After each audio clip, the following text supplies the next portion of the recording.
Last year, I made a video about how Resident Evil 7 proudly wore its horror movie influences on its sleeve. Be it the Texas Chainsaw Massacre, The Evil Dead, The Blair Witch Project or Saw, this revolutionary entry in the series wasn't afraid to draw on pieces of classic cinema to frame the horrific and heartbreaking story of Ethan Winters.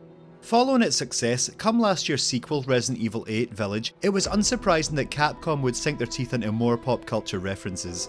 In this game, we rejoin Ethan and his wife Mia 3 years after the events of RE7. The biohazardous incident at the Baker estate in Louisiana has been covered up, and the couple, along with their new baby daughter, Rose, have been relocated to Europe by bioterrorism operative and nemesis of all boulders, Chris Redfield. Life is getting back to normal, or what's presumably normal for an RE protagonist, when one evening over dinner, Chris shows up, fills Mia full of lead, takes the baby and has Ethan knocked out. While transporting the couple elsewhere, the van crashes and Ethan wakes up in the Carpathian wilderness. Alone, confused, and somehow wearing appropriate clothing, he ventures into the darkness to get to the bottom of what's going on. While perhaps not as thick with references as its predecessor, the game still contains a fair few specific movie and literary homages. As the title suggests, the world that Ethan stumbles into here is a remote, snowy village beneath a foreboding castle. Folk horror, often set in austere settlements like this one and focusing on folklore, paganism and isolation, is a popular subgenre in itself, and so there are probably countless other movies you could compare RE8 to. But for the sake of a cohesive video, let's just explore the ones with key similarities. I'll be showing clips from throughout the game, but nothing that'll spoil the story or give away any of its most shocking moments.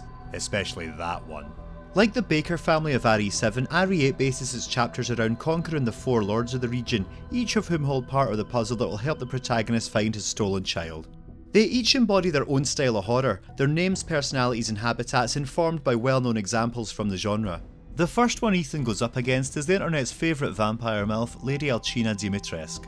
She is, of course, a broad allusion to Dracula and Gothic horror, as is the game's Transylvania-esque setting. However, developers revealed in an interview with IGN that they didn't just want to be bound to traditional vampire lore, and so Lady D is also modelled on other famous witchy women. An obvious inspiration is Elizabeth Bathory, a Hungarian countess who, according to legend, imprisoned and killed hundreds of virgin girls, bathing in their blood to retain her youthful appearance. The game draws parallels with this tale in the way that Lady Dimitrescu relies on victims' blood to manage her own disease, mainly drawn from young women whose skeletal remains we fight throughout the castle. We even see what appears to be a bath of blood near her chambers. Her towering physique was inspired by the Japanese urban myth of Hashaku-sama, a sinister 8-foot tall woman described as wearing a white dress and hat, while her darkly seductive persona is confirmed to be in honour of Morticia, the iconic mother of the Addams family. On the subject of family, let's talk about Alcina's ancestry. Dimitrescu is a Romanian surname stemming from follower of Demeter, the Greek goddess of fertility. This could relate to the creation of her 3 daughters, I wouldn't quite use the word birth here, who themselves are reminiscent of the voluptuous brides who live with Count Dracula in Bram Stoker's novel. As for the big lady's mutation, it's also associated with her vampiric inspiration. The name Dracula stems from the Latin word Draco, meaning dragon.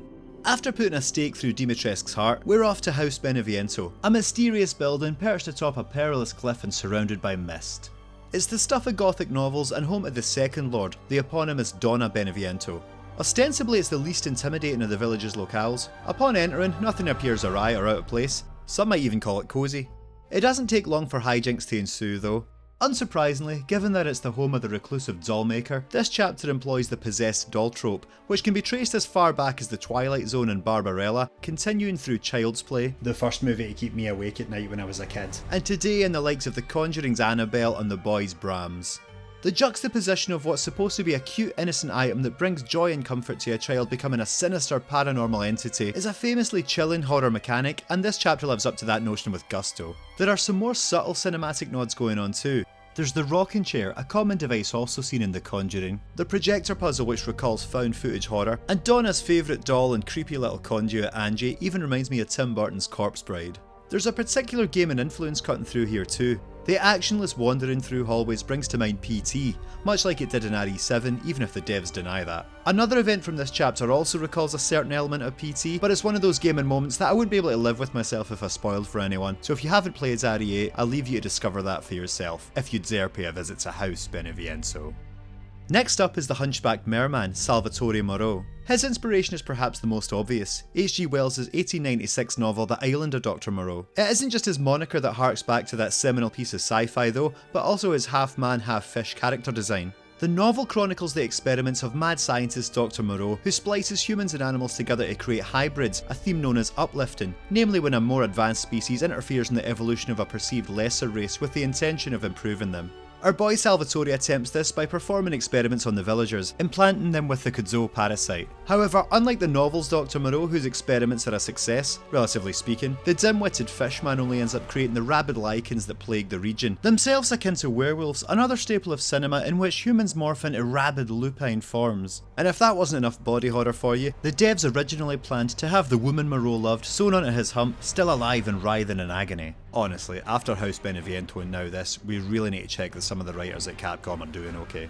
Heisenberg is where things start to get interesting, and not for the first time in popular culture. He's named for Werner Heisenberg, a German nuclear physicist known for his work with ferromagnetism, tying in with the Fourth Lord's magnetic abilities. He resides in his factory on the outskirts of the village, working on his army of biomechanical soldats with which he plans to overthrow Mother Miranda, the realm's maniacal matriarch and leader of the Four Lords. This recalls the body horror of Mary Shelley's Frankenstein, which I'm sure I don't need to explain here. However, this chapter is actually where we cross from filmic inspiration to blatant rip-off. Not the fact that Heisenberg is the spitting image of Gary Oldman's Dracula, but the creations in his factory share more than a passing resemblance to the monsters of the 2013 found footage movie Frankenstein's Army. From a stationary monster that springs to life like the first soldat Ethan encounters, to a propeller-headed abomination that bursts into flames. I even let out an involuntary "oh come on" when I saw the lifeless bodies hoisted up in the movie like the conveyor belt of soldiers in the game. Both stories also have similar conclusions. Heisenberg's factory is ultimately destroyed by the BSAA, while Dr. Frankenstein's is bombarded by the Russian army. The other enemies in RE7 and RE8 pay tribute to horror movies, but I can't really see this area as anything other than straight up theft. The film's director, Richard Raphorst, even called Capcom out over this, saying he felt angry, proud and sad, but as far as I can see the developers have never commented on the situation. The closest they come to acknowledging it is this concept art which says Heisenberg is based on Frankenstein, just missing an apostrophe S in the word army there lads.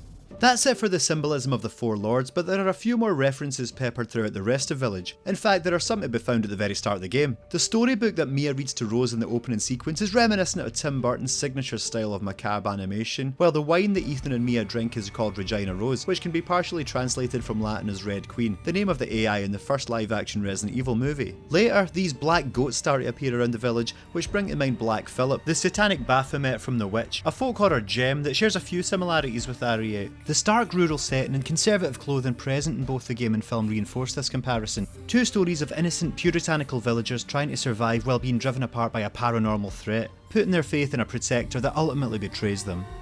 We also find a treasure in the mill called Father Nicola's Angel. This is undoubtedly paying tribute to the superb Hot Fuzz and its protagonist Nicholas Angel. While that movie's more action comedy than horror, it also takes place in a village of cultists run by evil overlords whose dead victims lie in catacombs under the ground. What's the matter, Danny? You never taken a shortcut before? Finally, towards the end of the story, you enter Mother Miranda's lab, practically a replica of David's quarters in Alien Covenant. Both are warmly lit workstations littered with research documents as well as encapsulated specimens, in Miranda's case the Kudzo parasite, in David's case alien life forms. Both antagonists also use sacrificial human vessels in order to further their research. In the village, no one can hear you scream. But even after all of this, these nods to great works of literature, cult horror titles and pop culture classics, perhaps the most obvious movie reference is, you can unlock a friggin' lightsaber.